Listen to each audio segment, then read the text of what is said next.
Hi, everyone. This is Mary Keurig of Frontrunners Innovate, and we have before us today Kingsley Aikins out of Ireland. And Kingsley is the Networking Institute, I assume, founder and CEO. And I was totally drawn in by the name of Networking Institute because I'm a networker as well. But I am tickled to learn more about what Kingsley's doing, not only just from Ireland. I have a feeling he's much more global than that. In fact, I know he is. And his background that supports what he's doing now, because I can so see the thread running through where you've come from and what you're doing there, Kingsley.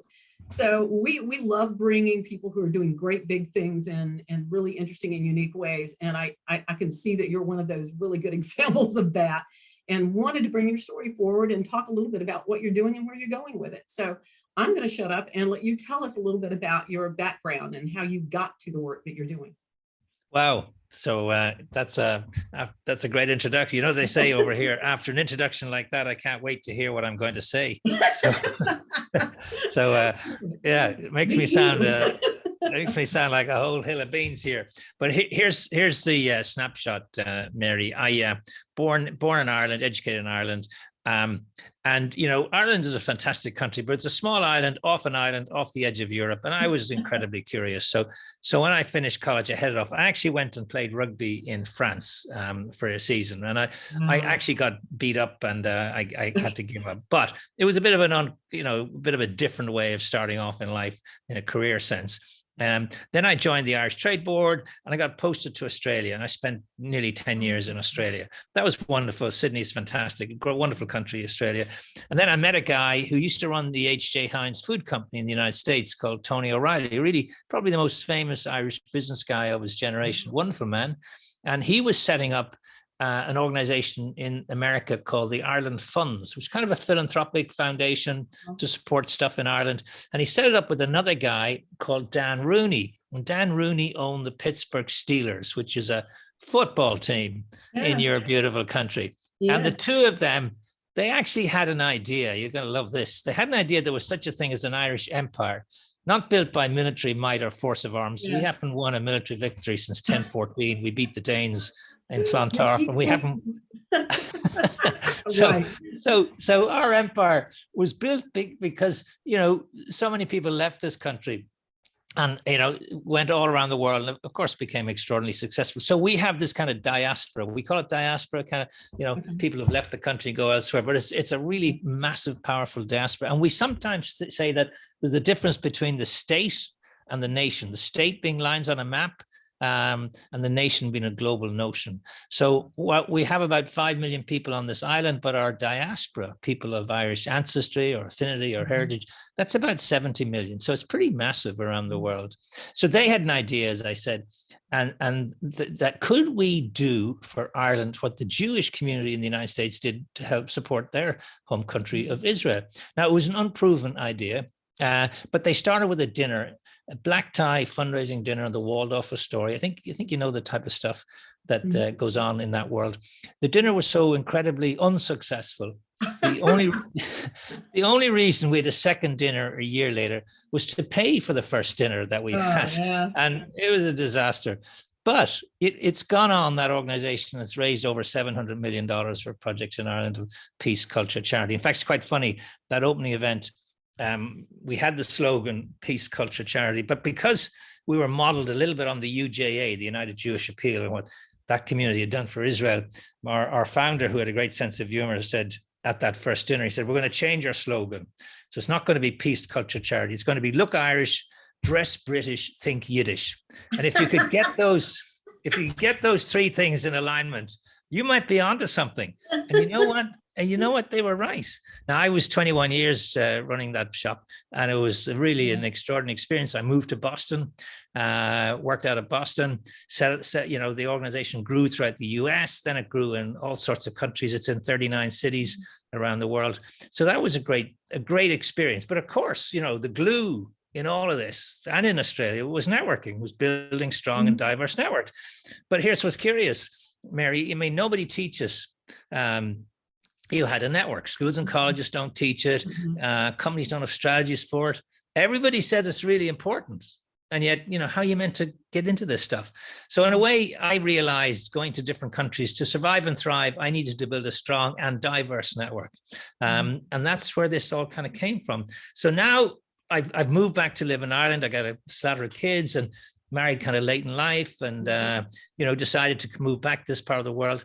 And I realized that there was a little niche there, which was actually to pass on what I had learned building these networks. So I'm a big fan of this notion of send the elevator back down. In other words, I'm in my third act, as you can see. I've reached a certain position in life in terms of longevity and age and everything. And so my next sort of 5 to 10 years is all about codifying what I did and learned, boxing it up to a certain extent, and actually sharing that as much as I can. And that's why we set up the Networking Institute. We train people in networking. We also train them on diaspora engagement, philanthropy fundraising, public speaking, a series of different things. And we've just discovered, we've kind of bounced into this space, an extraordinary demand for it. And then what happened 15 months ago with COVID fundamentally shifted our business, because we were doing presentations and workshops and that all died overnight. So we migrated online. We now have all our courses are online. I've been doing webinars. I think I was telling you before we actually recorded, I've done 82 webinars around the world. Yeah.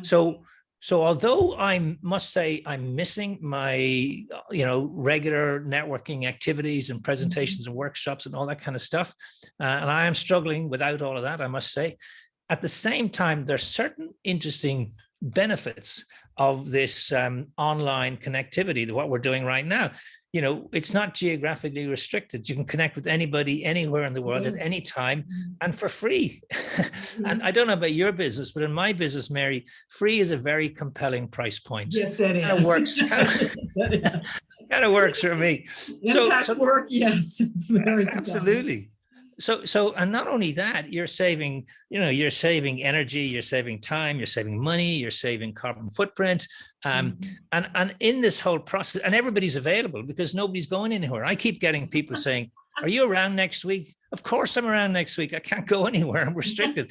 So people are available, and more people are spending more time online than ever before in history. And also because of one company, LinkedIn, 700 million people have told this company, here's my education details, here's my work experience, here's my hobbies, you can have it for free. Wow. So what has actually happened?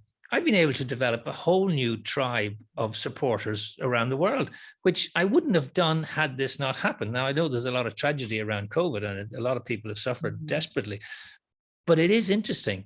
And I do think our vocabulary is perhaps wrong. I don't even like the word social distancing. I think it should be called physical distancing. We should be social connecting. I don't like the word remote working, because that sounds a bit kind of lonely and isolated, but I do think digital working. So I think that, when we go back, now I don't think we're going to even go back. I think when we go on to whatever the next iteration, which will mean living, working, and learning in a very different way, I think we're going to be ahead. So in a funny sort of way, and when you think back, this rampaging virus, which is decimating the world, the year was 1918, and it was the Spanish flu, when 500 million people around the world got infected and 50 million people died around the world. But the Spanish flu was followed by an extraordinary period of innovation, growth, and creativity. And in your country, in the US, you had the electrification of the country. You had the production by particularly the Ford company of millions of motor cars, which resulted in creation of highways and hotels and restaurants and great sports stadia. And the radio, the radio informed the masses, and the movies and sport entertained the masses.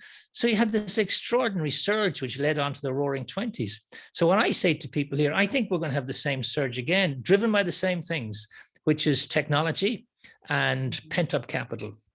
So my sense is, I wonder what you think, is that we're in for an extraordinary, interesting, and fascinating surge that's going to happen. Not everybody will benefit from it, but there are going to be plenty of opportunities, turbulence and disruption, but also opportunities. So we have an old expression here, Mary, you might like it. It's an old Irish expression that says, when business is down, that's when you paint the shop. So get ready. Don't get down, get ready. That'll be my view. What do you think? Yeah, I think you're absolutely right. You know, we do a lot with innovators, and I can tell you, just I had an interview yesterday with the head of innovation for, I think it's Health and Human Services for the nation. And it was amazing what's coming along and what we've learned from the pandemic that will help us, you know, do better next time, basically. And I think, and he's not the only one. I mean, we've got private innovators now that are scurrying around. I mean, at the heat of the pandemic for us here, while they were dying at 700 a day in New York City, we were working with the mayor's office trying to help get ventilators for them because it was so desperate. And we had such a good, diverse network around the world of innovators and people who were well connected. And literally one of our innovators during that period of time, who does 3D printing of functional electronics, 3D printed a functional working ventilator for less than $1,000. It wasn't pretty, but it worked. Wow. And you could put it together in an hour with an Allen wrench. So, I mean, really, while we were sourcing from different places at 30, 40, 50, 60, $70,000, depending on what week it was and who you were getting it from, a unit for ventilators, there's this, and you know, this smart guy. And so we're going to be more prepared next time. So it is burgeoning a bunch of new problem solvers out there, Sure. and researchers and that sort of thing. So we're definitely seeing that. And like you said, the connectedness that we've experienced over this pandemic will only increase. There are people that never knew what Zoom was or how to use it. Honestly, you know, my own husband has a flip phone, and I had to set him up on Zoom this morning for a Zoom call. He has no idea what that is. So there's still people out there that are corporate heads that never knew how to use it before, that have had to do it, you know, and something like it if it's not Zoom. So we're just getting more and more connected. And so from the networking end of things, it's forced people to network that maybe really didn't know, was uncomfortable with it and didn't know how to do it before. And maybe they might be still uncomfortable, but at least they're a little more skilled. And that's where you come in. Yeah, you know, I agree with all that, and I think it's been extraordinary. That said, I actually think what we're seeing now, and a price that we're paying for COVID, and I don't hear many people talking about this, is that people's networks have shrunk. So what's happened under COVID is people have hunkered down and spent time with family and spent time with a few close associates, but it could be 5 to 10 people. So all that weak connections out there. Now, I know online we can do volume, but it's not quite the same. So there's a woman called Marissa King. She's a Yale professor. She's just written a book called Social Chemistry. And she says something incredible in the book. She says that during COVID, men's networks have decreased by 30%, and women's networks have not decreased at all. And she explains that, and it's relevant to this family here I'm living with. She said, look, men like to do things with other men. They like to go for a beer. They like to go and play golf. They like to go to the baseball game. That's how they know how to socialize. Yeah. Yeah, they do all that. But women actually, they retain their social bonds through having conversations and talking and being close to each other. Yeah. And I think this is fascinating. So I think we are paying a price. And you know, that your network tends to be concentric rings, and we're not connecting with the kind of weak connections on the periphery. Now, weak connections are very important because of what we call homophily, and homophily is the tendency, it's kind of a fancy Greek word. It's like means the tendency we all have to hang around with people just like us, you know, birds of a feather flock together. But we live in diverse societies, and you won't develop your business unless you actually accept and use that diversity. And that's been diminished dramatically during this crisis. So I think there's a piece of work to be done. We have to get back on our networking saddle. You know, we got to kind of dust off our networking skills. We got to actually get out there and do what we are all social animals. We want to connect, but we're not doing that right now. And that's an interesting challenge. I think so. You know, from your perspective, I think you work with a different pool than I do. I think most of my pool are they're pretty good at networking, so they're not as afraid of it. But what I do see is something that you said that bothers me a great deal, is that we're not teaching young people how to do this. This is a really important skill. It's why I mentor and why I'm involved in mentorship programs, is to have kids understand, or I call them kids because I'm over 60, I can do that. So the young people understand that that's one of the most valuable skills that you'll ever develop, because you will not be able to do anything all by yourself. You might as well get over that. and understand that whatever you want to do in life, you're going to need, some people out there to help you do it.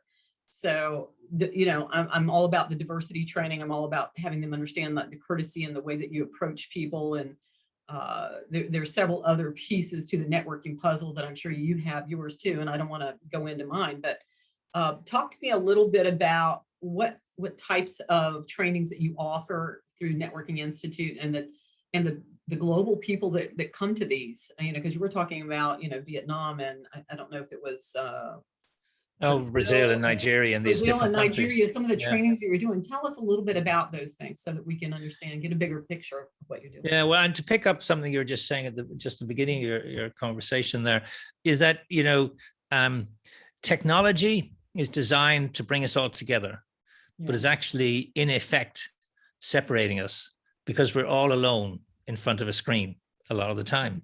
Not like now, but a lot of the time. So I don't know if you've read any books by Sherry Turkle, who's an American writer, New York Times bestseller, with a book called Alone Together. She said it's fantastic. Technology, brilliant. It's brought us all together, but we're all alone in front of a screen. So, it's an interesting dichotomy, isn't it? That you have this technology to bring us together, but actually it's having the opposite effect. And kids now are spending enormous amounts of time on screens alone. Yeah. So you hear it all the time. I hear it all the time from the companies I work with. They say the kids coming out of college today are fantastic, deductive, analytical, bright, and completely crap at the social skills, at the soft skills, at the empathy, life skills, emotional, the life skills. You see, and it's this thing about hard skills versus soft skills. And hard skills are critically important. They get you on the ladder, but soft skills get you up the ladder. And many people miss that. Many people miss that the technical skills you needed to get your job in the first instance, important as they are, actually become less important, because everybody has them and you can't compete at what everybody has. And your relationships become more important. I love a woman called Carla Harrison. If you've come across her, she's an African-American Wall Street executive, 35 years on Morgan Stanley. A brilliant woman, fabulous TED Talk, YouTube videos. But she says a really interesting thing. She said, in your life, in your career, you need 3 people in your network. You need an advisor who will help you technically with the work that you do. That's important. You need a mentor who's going to give you the good, the bad, and the ugly. Could be in your company, might be outside your company, but that's an important person. But you need somebody else in your network. You need a sponsor. She said, a mentor talks to you. A sponsor talks about you. And the reason that's important, and this is a fabulous line she has, is that every major decision about your career, your compensation, and your promotion will be made by a group of people sitting around a table in a room, and you won't be in that room. Yeah. And everybody at that table has power, and nobody is going to use power for somebody they don't know.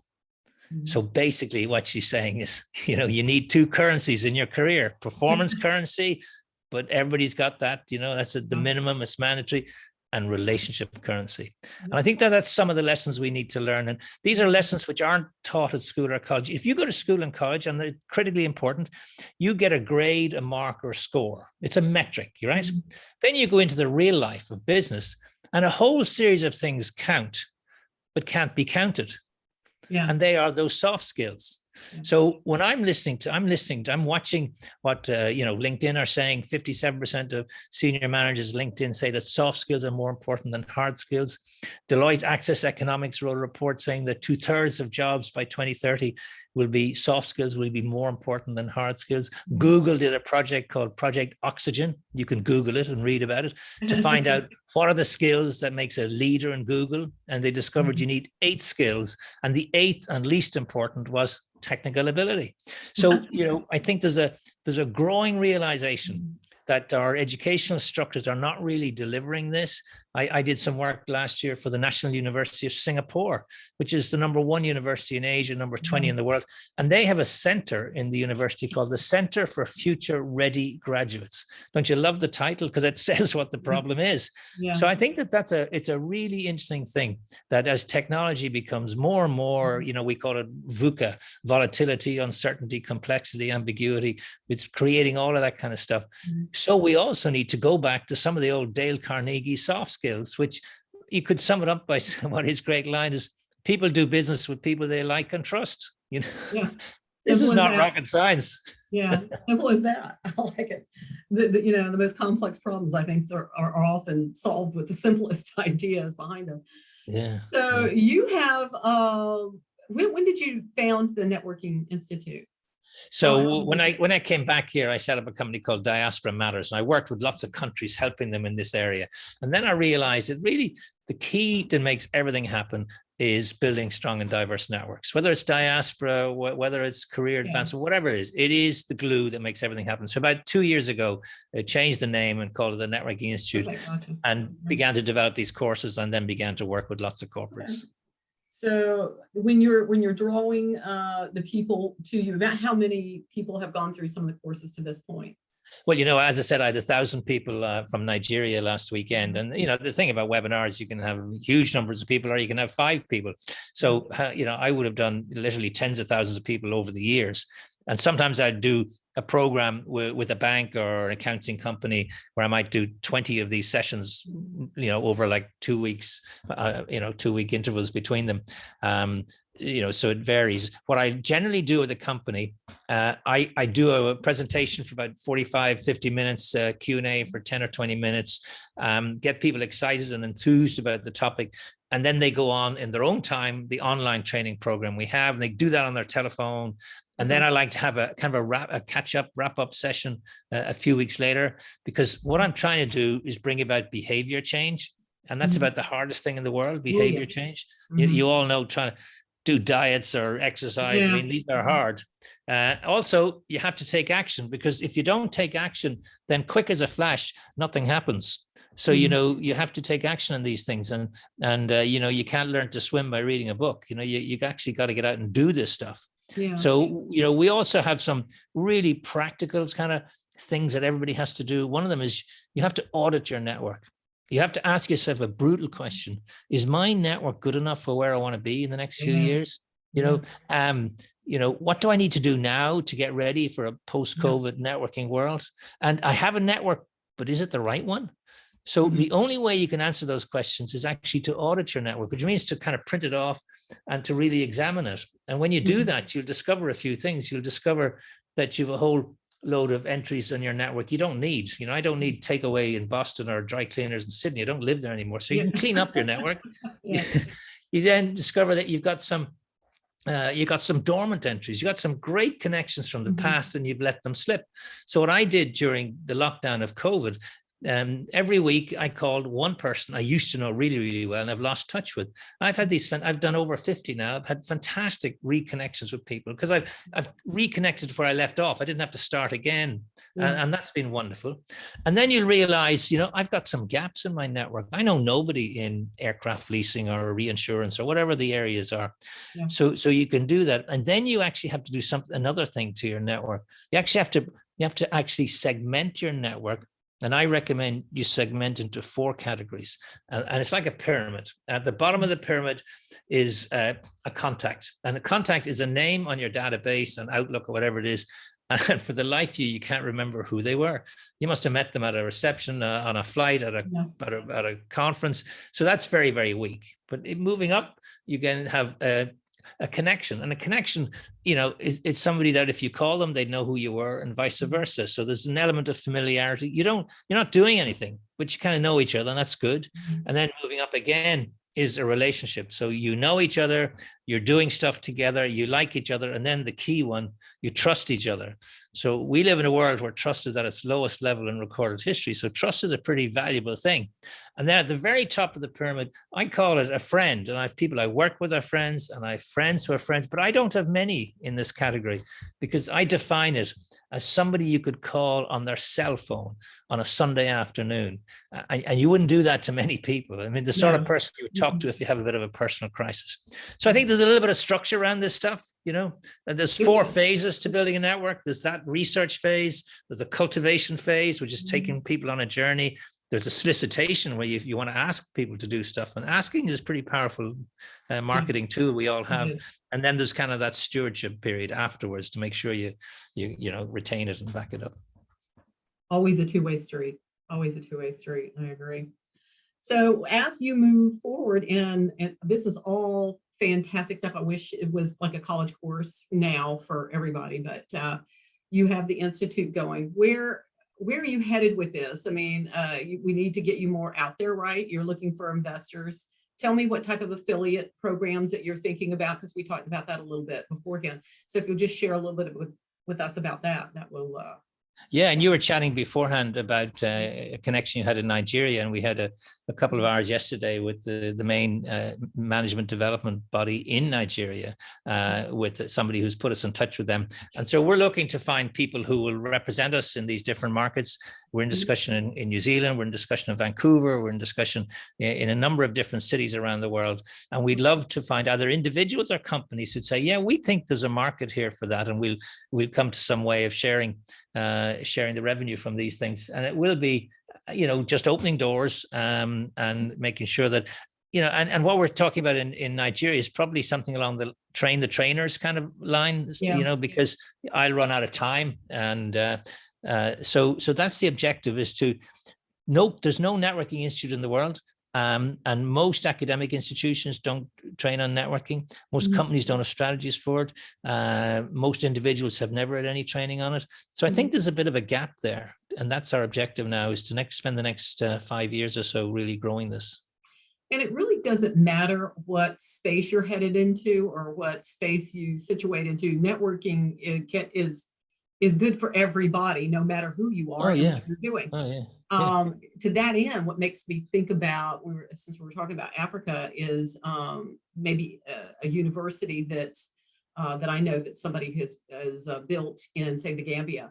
And the fact that they have some extra space available. They've been operating there for about 11 years, and they bring in students to learn how to become doctors or healthcare professionals. So it's a healthcare university, but they have dormitories and that sort of thing, and so on site.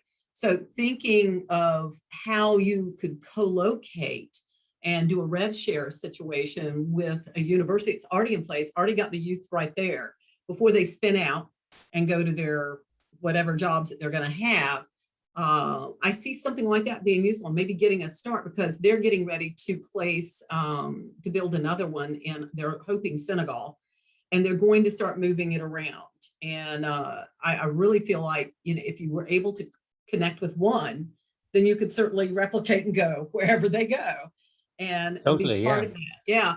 But I can see that definitely happening. And from the standpoint of, a continent basically that really, really, I mean, we all need that. It needs to be across the board, but in a continent that really is trying to get its feet under itself and, or maybe looking at a third wave of this COVID mess because nobody really paid attention to it in the first place, like they should have,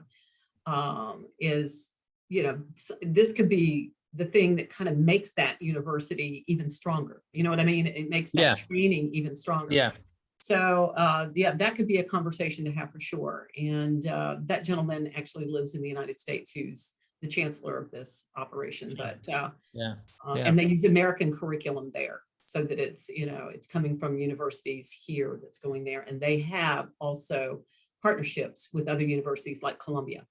So those kinds of conversations could be very helpful in kind of moving what you're doing, clearly into another place that can be replicated as they replicate themselves. But anyway, those are the types of things that come to my mind for advancing. But we're going to put that word out there that that's what you're looking to do. And I will tell my husband that used to play rugby, because he also used to play rugby. Oh, really? Yes. Yeah. He called it the gentleman's sports. Although I've heard some of the songs they used to sing, I don't think it's a gentleman's sport. Well, but I I think it's a game for thugs played by gentlemen. Gentlemen, there you go. He said you could lose the game and win the party. There is a funny thing about rugby, is that you really do go out there to to bash up the other person, but once the final whistle goes, you shake hands, put your arm around each other's shoulders, have a shower together, have a few beers, and it's all forgotten, any animosity on the pitch. I mean, it's all manufactured, but I found it to be an incredible global passport. having that connectivity. And because I was in countries which rugby was a big deal, I was in England, I was Australia, I was New Zealand, they were a big deal in those countries, not so big in the United States, but growing.